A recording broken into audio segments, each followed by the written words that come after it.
Earning $60,000 to $80,000 a year as a complete beginner is something most people dream about. In this video, I'm going to walk you through 5 ways to make it a reality.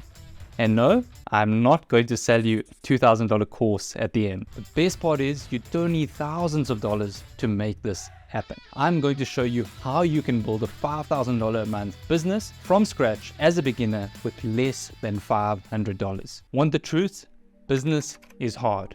And most businesses fail. And not only that, most businesses require money to start.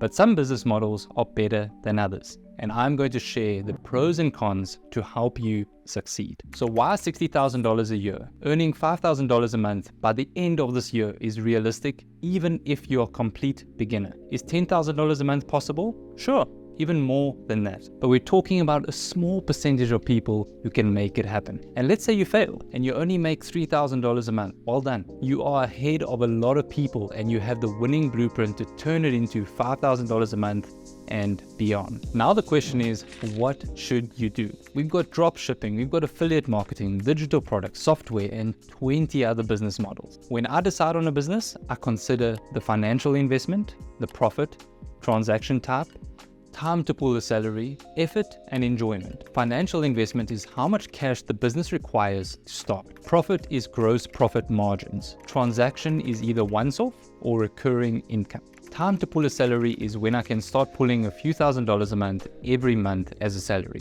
Effort is how much work it requires to get to a point where I can pull a decent salary. And enjoyment is obvious, how much I'd enjoy it. So now, let me walk you through all of these business models and go through it with these considerations. And then after this, I'm going to share the best and most profitable business model. Let's start with dropshipping or e-commerce. Almost $1 million a year. That is how much our e-commerce businesses were generating. It's a lot of money, but around half of that was cost of sales to buy stock. And then the other half we used to buy new stock, pay for operational costs like storage, travel, insurance, salaries, marketing, and others. That left around 10% net profit after all costs considered. Definitely not too bad, but it's not easy to get these numbers. We had an e-commerce brand where we imported stock from China and Europe, and we had to physically store the products and fulfill it to the customer. When it comes to dropshipping, the only difference is that you don't store the products.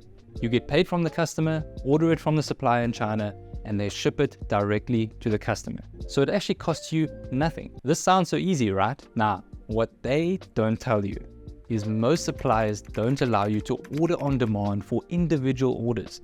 And most customers don't want to wait 1 or 2 weeks to get the delivery of their product. Not only that, but if you are paying $30 for an individual unit, your competitor is paying $15 per unit when they order 1,000 units. So you are competing against commodity of scale here. But there's another issue. Let's say you had a product selling for $50. You need to sell 100 units to make $5,000 a month. Now, after paying your stock, you make $2,500. So you really need to sell at least 200 units a month. At an average 1% conversion rate, meaning out of 100 website visitors, 2 people make a purchase. This means you need 20,000 visitors a month. Doable, but not easy. So let's break down dropshipping or e-commerce on the chart. Financial investment, we're talking about $3,000 to $5,000 to set up the business and buy some stock. Profit, 50%. Transaction, it is once off. Time to pull a salary can vary, but generally 6 to 12 months. Effort, 8 out of 10. And enjoyment, this is a personal factor, 6 out of 10. Now let's look at affiliate marketing. At one stage, I was earning $5,000 a month with this from minimal effort, but it took years to get to this point. I remember the first $60 affiliate payment I made in 2015, and it was crazy. All I did was recommend a product, someone bought it, and I got a commission. So let's discuss affiliate marketing. The main thing with affiliate marketing is you need to create a brand to recommend products, or you need to dominate SEO within a niche and recommend products on Amazon or partner with other companies. If you get this business model right, it is a great business model. The best affiliate deal I made was from an article I outsourced for $500, and within a year I made $30,000 in commissions. These are crazy returns, and it took me no more than 3 hours to action this. The problem is that it's easy to earn a few $100s a month in commissions, but making thousands or a good salary will take at least 1 to 2 years. So if we break it down, financial investment, less than $1,000. Profit, 90% plus. Transaction, once off or potentially recurring depending on platform terms. Time to pull a salary, this will take some time, so 1 to 2 years. Effort, 9 out of 10, and enjoyment, 9 out of 10. Now let's talk about digital products. I've made over $500,000 from selling digital products. It is an amazing business model, but it's also similar to affiliate marketing. It's easy to earn a few $100s a month, but how do we earn $3,000, $5,000, or $10,000 a month? Do you notice anything with the big content creators selling courses for a living? They've been doing it for years, and they've also been creating content for years. Sure, there are exceptions, but generally it takes a long time to earn a good income from courses and digital products. The other downside is once the engine starts, you need to keep it going. So contrary to popular belief, it is not a passive income. It's actually a lot of effort to create something quality that people will pay for. Not only that, but stop creating videos, stop posting, stop tweeting, and you'll see your sales will drop. What about the Twitter algorithm and changes? Your sales drop. So there are many factors involved, but it's still a good business model to try. So let's break down digital products. Financial investment, less than $1,000. Profit, 95% plus. So it's the most profitable business model. Time to pull a salary, 1 to 2 years. Effort, 10 out of 10. Enjoyment, 9 out of 10. And finally, let's talk about software. I think software is the most financially rewarding business model, but it's also the highest risk of these business models, meaning it's the most difficult and you can lose all your money. Personally, I'm still 6 figures in the red with my software client manager. It is yet to break even, but I think we will get there this year. I have another SaaS in development where the costs are in the 5-figure range. So how do I fund this? Through a business model I will share with you soon. Now there are tools available to create an MVP faster if you have the coding knowledge. Maybe you've got like an unfair advantage to make use of. But for me, I'm not technical and I want something custom. Here's how a SaaS business model stacks up. Financial investment, 30 to 50,000. It could be 100,000 plus like for me. Profit, 70% plus. Transaction, recurring. Time to pull a salary, 1 to 2 years. Effort, 10 out of 10. Enjoyment, 9 out of 10.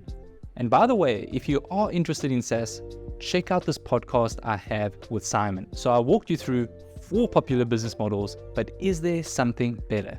Something that is low risk, something that is easy to learn, something that has recurring income, and something that could get you earning $5,000 a month by the end of December this year? My answer is yes, and it's a subscription agency. So what is a subscription agency?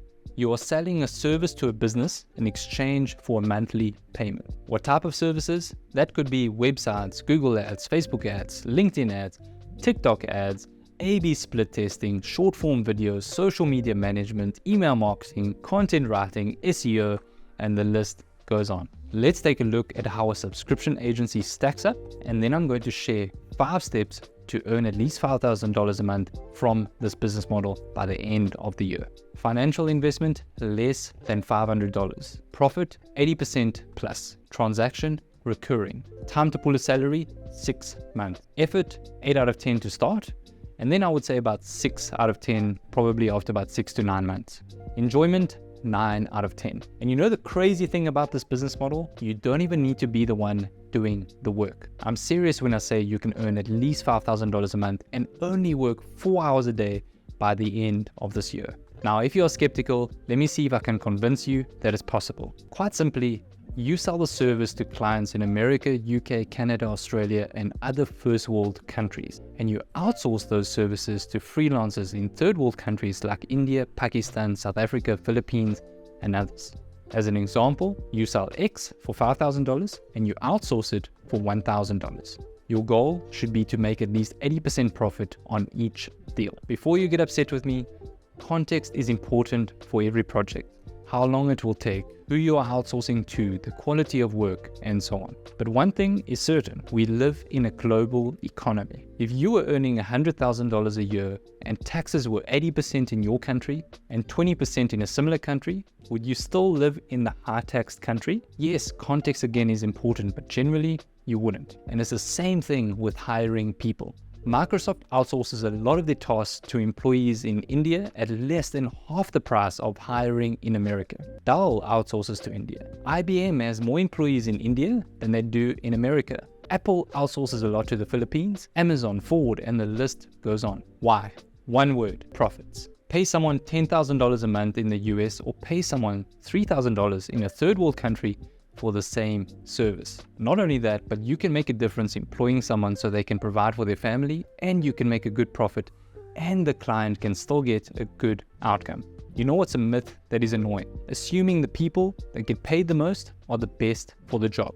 Think a developer earning $10,000 a month in the USA is always more talented than someone earning $3,000 in India?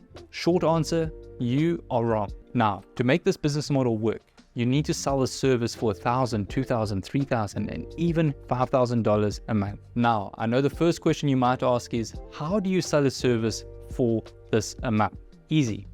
You make sure the business is making more than what they are paying you. So if they pay you $2,000 a month, they need to be making at least 10 times that amount. So how do you do this? First, you deliver on the service you're selling. You're not selling air or you're being sleazy about it. Now you need to get paid. So where do you find these clients? I share this in my $5,000 masterclass. But you can get it now for $3,000 if you pay right now. But hurry, the price goes up tomorrow and it is selling fast. Okay, only joking. Let's start with the clients you do not want. You don't want clients who don't value your services. You don't want clients with a low budget. And you don't want clients who waste your time. Now, some general things about clients you do want. These clients are in first world countries. They pay in dollars, pounds, or euros.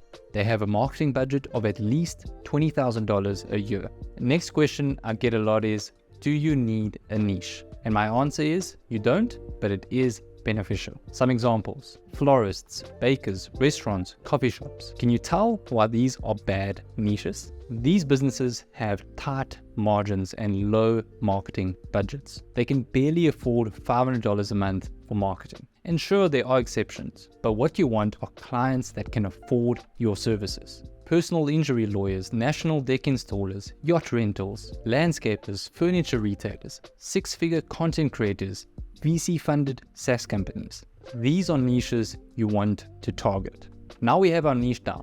What services do we sell to them? That could be websites, landing pages, ads, SEO, or that long list of services I mentioned earlier. You can experiment by offering a few of these services to your niche, or offer one service like LinkedIn ads and see which service converts better. Now we know our pricing, we know our service, we know our ideal clients, but we need to define our offer. Some examples to consider. I do LinkedIn ads for six-figure content creators. I help SaaS companies increase their signups with monthly A/B split testing on pricing pages. I get deck installers more quotes from Google Ads. Now that we know how to define our offer, what is missing? Clients. So how do we get these clients? I share my favorite strategies in this video. There are dozens of ways, but excluding referral and inbound clients, my top 3 are where you can really see instant results are from outbound clients, meaning you pitch your services to them. The best 80-20 approach is to simply stand out from the crowd with cold outreach. How do you do this? By not sending stupid messages like this. Hey bro, love your stuff. Would you like to be earning $10,000 more a month? You stand out by sending a personalized, well-researched message. Hey John, I know you get a lot of these messages, but I recorded a 2-minute loom with my suggestions to increase your sales on your landing pages. Here's the link. Hope it helps, and all the best this year. And then a few days later, you send a follow-up and build a relationship. Then you pitch your services. With AI growing a lot this year, outreach messages are going to be completely automated and full of junk. So stand out from the crowd. Spend at least 1 hour a day on this and you won't regret it. 10 well-researched messages a day will get you way better results than 100 random cold messages a day. And that is the blueprint to $60,000 a year. As a recap, we covered the different types of business models to consider: the subscription agency model, pricing your services, defining your offer, getting clients. Now it is time for you to take action. For weekly freelancing advice, join my newsletter where I send out a shortful tip every Saturday. I also have a course if you're interested. And don't worry, it's affordable and actionable. And finally, I have a community for web designers and developers looking to start and scale their freelancing business. Join us for free at freelancefam.com. That's it in this video. Hope you found it helpful.